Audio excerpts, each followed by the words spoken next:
Demon Slayer Sweep the Board is what happens when you combine Mario Party with Demon Slayer, and the result might actually surprise you. Instead of a carbon copy, this game does a decent job of providing an alternate take on the party board game genre. But unfortunately, it also has the usual shortcomings that have become associated not only with anime games, but also with the developer CyberConnect 2. And since this game is only available on the Nintendo Switch, that means it's got some fierce competition. Is this worth picking up over Mario Party? Is it even a good alternative? That's what we're here to find out. My name is Globku, and this is my review of Demon Slayer Sweep the Board. For those unfamiliar with the genre, it's pretty simple. It's a party game meant to be enjoyed by everyone, so pretty casual. Players move around in a board according to dice rolls, and after everyone's had a turn, there might be a minigame for you to play and earn some bonus points or coins. That's the basics of the whole genre, but on top of that, we got a nice Demon Slayer twist, in the form of a day and night cycle. Now, during the day, everyone takes turns and plays a minigame afterwards. Pretty normal so far. Everyone's trying to get to this crow before everyone else does, because the player who reaches it first is going to get ranked points and raise their Slayer rank, which is basically victory points or stars. That's how you win the game. It's by having the most rank. Thing is, after a player reaches the goal, the day turns into night, and during nighttime, the demons come out. At night, there are no mini games at the end of each turn, and your goal becomes to find the demon instead of the crow, which also gets you ranked points. During nighttime, Nezuko also comes out to help the player who is in last place by rolling a dice alongside him. He's the catch-up mechanic for this. Night only goes away once you defeat the demon by completing some quick time events, which reward you with more ranked points based on your performance. Once the demon is defeated, we go back into daytime, Nezuko goes away, and the cycle repeats itself. And that's how the game has its own Demon Slayer spin. And while it does have that very unique feel, if you are a fan of minigames, and they're one of the main reasons why you enjoy this genre,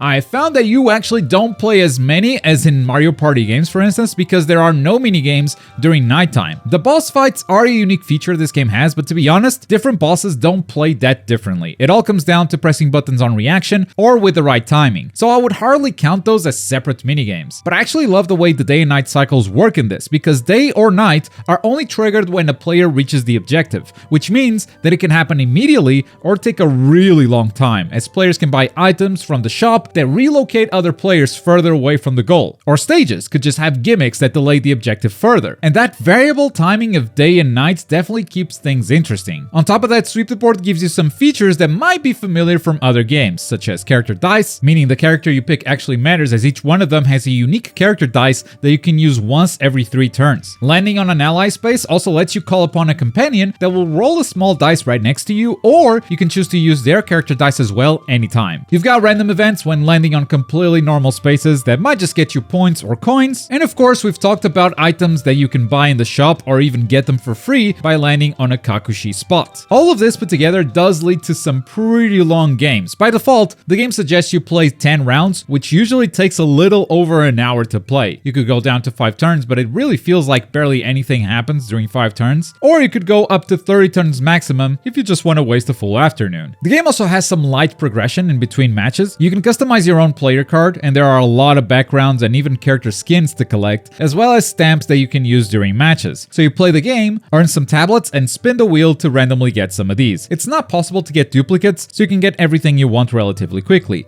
except for titles, because titles require you to do specific actions during the board game or specific minigames to unlock each one of them. So, if you're a completionist, there's actually a lot to do here. And so far, I would say this is a very good Mario Party alternative. Maybe I'd like to keep playing minigames at night. I think they offer some variety, but I understand why they don't do that in the spirit of the show. To me, that's not enough to ruin this game, and things, believe it or not, get even better when we start talking about each board. Sweep the Board has a total of 5 unique boards, which is pretty close to the Mario Party average. Each one of them has its own gimmick and 2 demons for you to defeat. Well, the first board technically has 3 demons, because they kept Susamaru and Yahaba as one encounter. As far as gimmicks go, the first board is actually the simplest one. No major gimmicks, just a guy on a boat that you can pay 20 coins to fast travel around the board. The second board hits you with a drum mansion though, where if anyone steps on one of these drum spaces, everyone inside the mansion is getting teleported to a random space. It's absolute chaos. The Mugen train has 2 different zones that are completely separate and only accessible with the train itself, which will move and transport everyone inside of it. The entertainment district is gigantic, the biggest board in the game. It takes forever to lap during daytime, but during the nighttime you can use its rooftops as shortcuts. And the Swordsmith Village gives you a bonus way to score points with a training dummy. That is, if Kotetsu is in the mood to let you use it, it is completely random whether he will or not. The demons behave somewhat different in this board, with Gyoko spawning multiple vases instead of only giving you one goal to aim for, and Hatengu brings forth his other emotions in order to get in your way. Each board has more gimmicks than that, but I think those examples are enough to give you an idea of how differently they play from each other. And I really think they did a fantastic job with all of these gameplay mechanics. I mean, so far, it's been nothing but compliments. This game is pretty good. You're waiting for the caveats, aren't you? Well, here we go. Now, I do think the minigames are really good. You'll recognize some of them from Mario Party for sure. They just have a Demon Slayer skin on top. And if that kind of thing bothers you, yeah, you might want to skip this game entirely. Personally, I think if they're fun in Mario Party, they're fun in Demon Slayer. And it's not like these games don't have their own spins sometimes. Also, they let you play the whole game with motion controls or with actual buttons. Most of my playtime was actually with a Pro controller, and I never felt like I had to swap. It's really good. And if you don't want to play the board game at all, you can also just access the minigames directly by just going to skill training and playing them by yourself or with friends, locally as well as online. You can even start an endurance challenge where you can play up to 5 minigames in a row and see who gets the most points across all of them. I like all of that, so what is my problem with the minigames? It's simple. There aren't enough of them. This to me is the main content that you get when buying a party game. Many party games in the past have been judged purely by how good their minigames are. On average, a Mario Party game will have around 75 minigames. The very first Mario Party from 1998 had 50 minigames, and that was the least that the series ever had. This game has 24 minigames. That's not counting the different boss fights, because like I said, they're not that different mechanically. So maybe with boss fights you can add another minigame to the count and make it 25. But even if you wanted to be generous and count all the boss fights individually, you would only have a total of 30 minigames. And that's just not enough. This severely hurts the longevity of the game. I was getting duplicates games on my first 3 turns of playing it, and it just kept happening the whole time because there simply isn't a big enough pool of minigames to pull from for you to feel like you haven't seen one of them in a while. This is less than half the amount of minigames that any game in this genre should have. And this one is no exception. Even if you keep the minigames to daytime only with the way the day-night cycle work, that will only serve to somewhat disguise the lack of minigames, because during the nighttime, it can get really repetitive too, since all the boss fights are very similar. And I wish my problems with this game stopped at the minigames, but of course, this is CyberConnect 2, and you know what their major weakness is.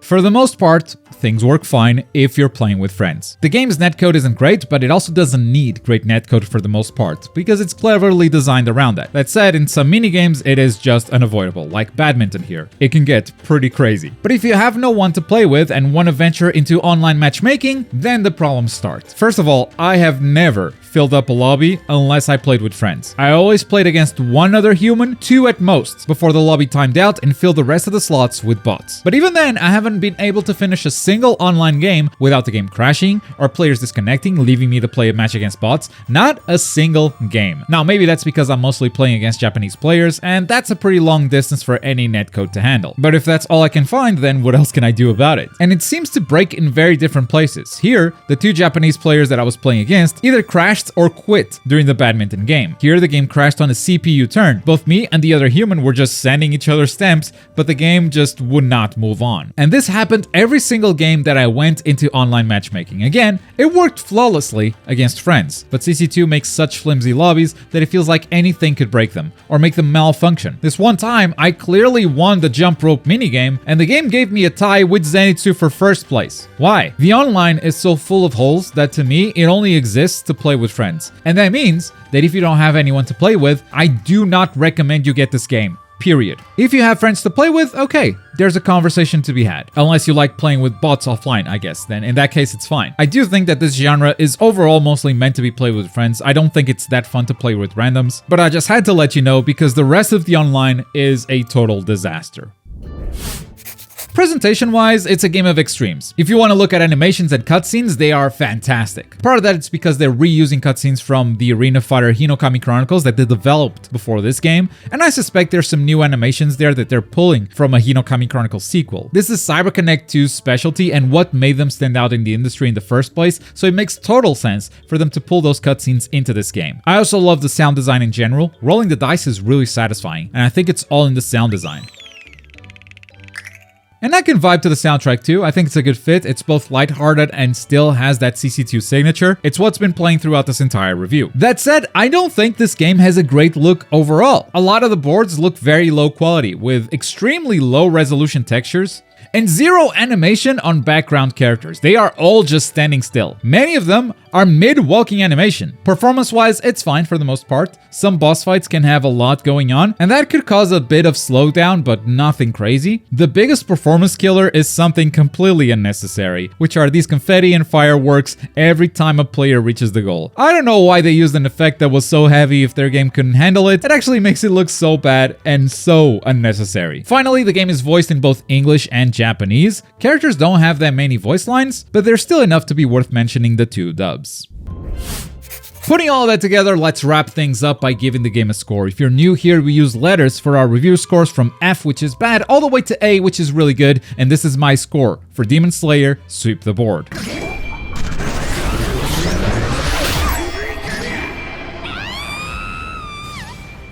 You know, I've played Mario Party games that were worse than this. I've played a lot that were better, but this would honestly be a mid-tier Mario Party on its own. That said, none of those games had less content to offer than this. The game isn't bad, but it's super hard to justify a full price for it. Did I enjoy my time with it? Yes, I did. I played mostly with friends, so I'll have good memories when looking back at it. Maybe I could even raise my score, taking that fun into account, but then again, I could also lower it a lot if I think back to my experience with randoms. At the end of the day, I think these types of games are always meant to be played with friends first. I mean, I've never played a Mario Party with randoms, so I don't even know what that's like. And I do think this game does a good job of giving us an alternate take on this genre. The day-night cycle is fairly unique, the boss fights too. But that said, the amount of minigames is simply too low to give this game any sort of replay value, which once again, makes its price really hard to justify. And that's my review for Demon Slayer: Sweep the Board, but if you'd like to watch some gameplay, you can always check this video right here. Thank you so much for watching. Bye.